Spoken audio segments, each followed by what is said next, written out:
Okay. On your forehead. Duck. Oh, go. Anyway, hey guys, this is D/ here at Special Edition, and I'm here with George O'Connor. and Griffin Ess. creators of. Healed. So I see you have this very Large. subtle book. Frame filling book. So what's Healed about? Basically, everybody wakes up one morning and there are no more life-threatening diseases or illnesses. So like anybody who had cancer the night before, they wake up, it's gone. And so what Healed is about is the next day. What would happen next? How that change would affect big ideas from like what would happen to the pharmaceutical industry, but down to small stories, family stories about, grandma's been in the home for 7 years and one morning she wakes up and she's lucid and she's trying to figure out what the hell's been going on. What about other stuff like, hey, some people are really waiting to see their grandmothers die so they can get a really sweet inheritance, because sometimes the grandmas are really terrible people. We kind of touch on that in one story. Yep. Okay. What about other things? Can people still get drunk? Yes, that is the first story in our second issue. Yes, so the kind of rules we set up in our world is you can still die. So, a bus can still hit you. You can still fall off of a building. So it's not a complete get out of jail free card.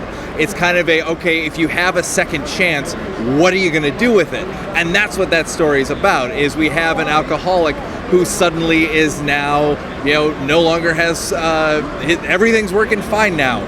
So this is his chance to make all the changes he's always said he would. And the question is would someone change given that second chance? Okay, so he can still die of liver failure again. Yeah, that's one of the things we play around with. Oh, it's a health reset for everyone. It is a health reset, and so what are you going to do with that health reset? Are you going to try and make the world a better place, or are you going to try and get the world back because it worked for you better that way?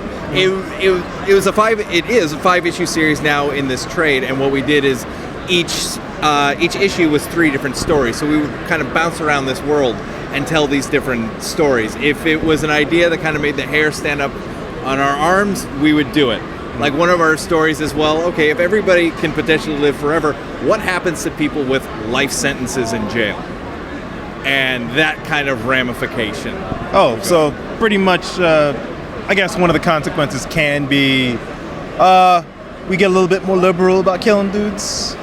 Some people do, some people don't, and it's that fight that we were interested in exploring. Oh yeah. Oh, side question. What about, say, plants? Because I remember there was this thing a long time ago where there used to be one type of banana that was everywhere. Oh yes. Got a blight. They base banana flavor off of that is extinct now. Yeah, blight happened, boom, gone. Also, potatoes, like with Irish. That's why a lot of them are here. So I feel like as an O'Connor, I might need to defend my family's honor. But hey, that rhymes. You're so cute and funny. I'll let it slide. Potatoes, am I right? Potatoes. They're popular among Russians. 2, the potato issue. Coming at you soon. Yeah, so Healed happens during the potato blight, and we see how that radically changes. Forget this. I'm not going to write this anymore. I'm handing the franchise over to you, and you're going to take it to new heights. Do I get film rights? We'll negotiate. All right, I did it. I'm in the industry, guys.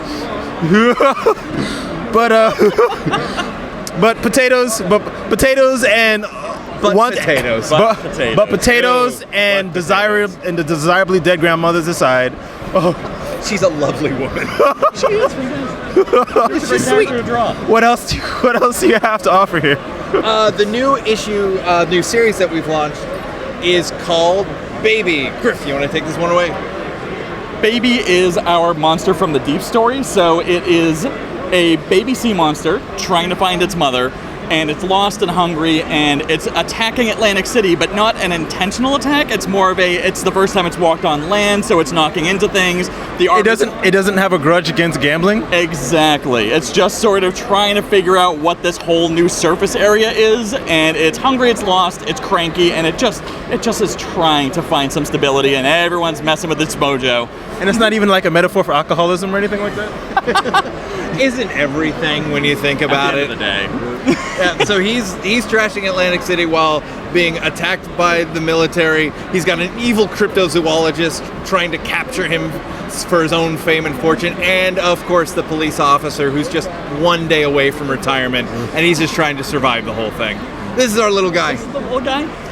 I got to base him off a corgi puppy, and he is adorable, and everyone loves him, and there's no way not to. Any Kickstarter action with this guy?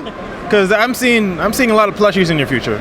Oh, that would be. We are working on that. It's slower than any of us thought it would be. Yeah, it's very hard to break into the plushie industry. I know it's very cutthroat. It was really easy to make a large version, and then shrinking that down for production purposes is not as simple as we thought it was going to be. We just wanted to tell funny stories, and now we know more about the plushie industry than we ever thought we would. Including this is a gateway into learning things. No one told us that. Like the very seedy underbelly of the plushie industry. The seedy underbelly of plushie industry. Be warned, wannabe comics creators. This is the Pandora's box you open up when you just want to make a funny book.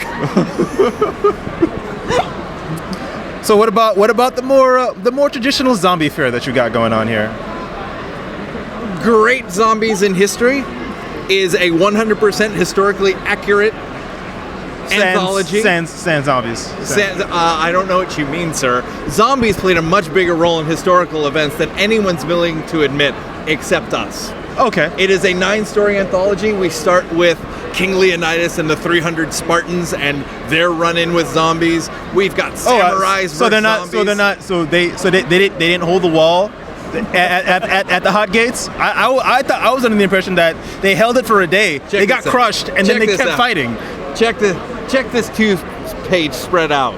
Come on now. That's exciting stuff. It was my impression that they held the gates for one day, then they died, and they kept fighting. That's what the institutional education wants you to think. You bought in.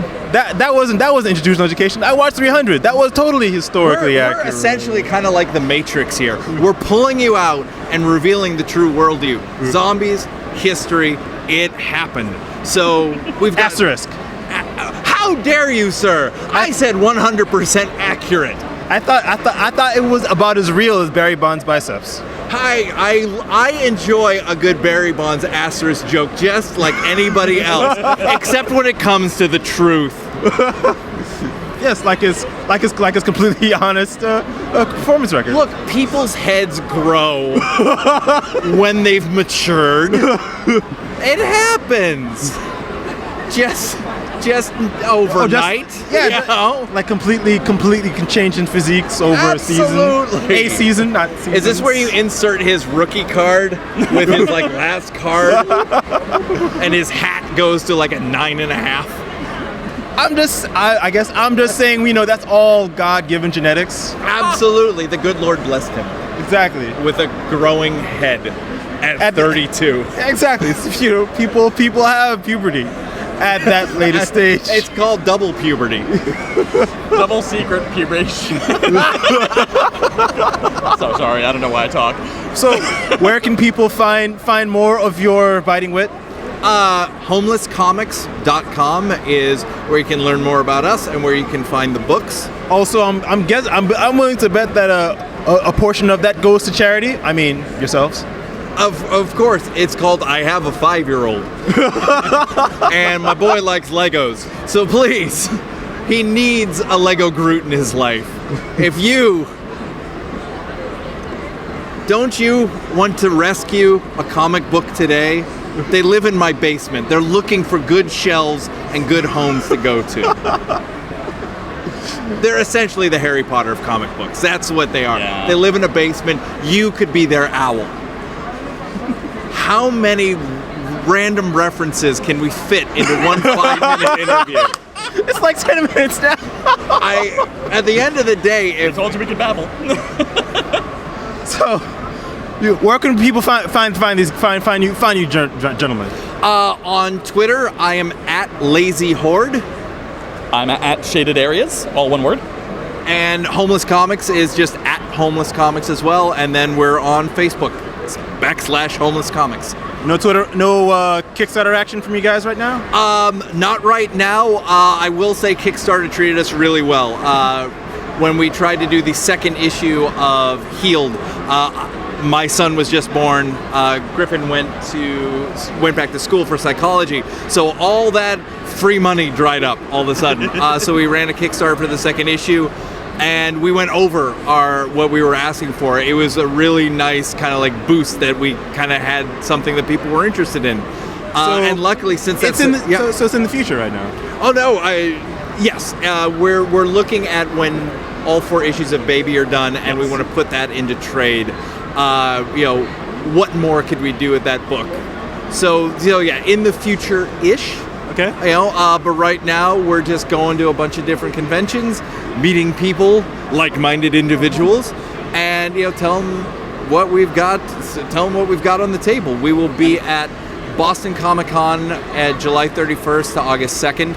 We will be at Comic Con in mid-August, and then Baltimore Comic Con in the beginning of September. Are you guys on Comixology or any of the digital services? Yes. All the books, all 5 issues of Healed and both issues of Baby are on Comixology. Okay, so this is Z/ from Outerhaven.net signing off.